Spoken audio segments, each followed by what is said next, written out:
common misconception is if I start to make more money, I'll get put into a higher tax bracket and therefore I'll get taxed more and end up actually making even less money than I was. So we're going to see if it's actually worth getting a raise, how the tax system actually works, and if this misconception is truth or false. So if we look at a tax bracket here by the IRS, and we draw our attention here for our example, let's look at the married filing jointly. You'll see that if someone made $90,000, they'd be in this 12% tax bracket. And if they got a promotion or if they're self-employed and started taking on more customers and they were now making 100,000, they would be in this 22% tax bracket.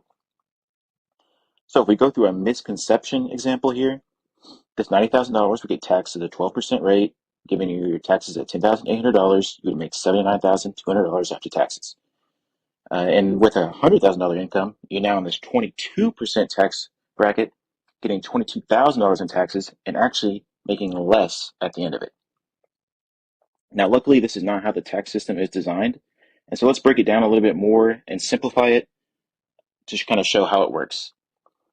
So in reality, no matter what, your first $23,000, $200 that you make is taxed at 10%.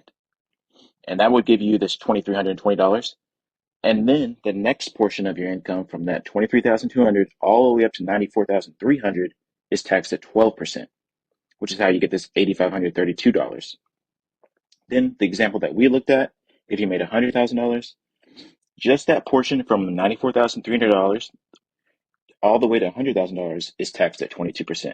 Not the entire $100,000, just that little portion where you jumped into the next tax bracket is taxed at that 22%, which is how you get $12,154.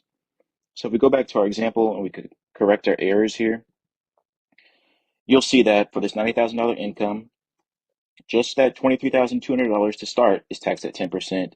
Then the next tax bracket portion is taxed at 12%, which is how you get the $8,016, which is where you get that total income there at the bottom. Now, you got a promotion, now you're making $100,000. How it actually works is same as with $90,000. You're also still only getting taxed on your first $23,200 at 10%.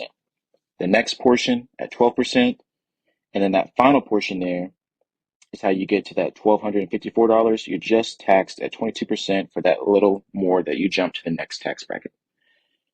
And so at the bottom, you'll see that if you had believed this misconception, you actually would have missed out on almost $10,000 difference there. So it's very crucial that we kind of understand how the tax system works and we can make sure that we're maximizing our income. I hope this broke this down pretty well for you. If you're interested, I run a firm here. It's King CPA Tax and Accounting. If you have any questions, feel free to email me.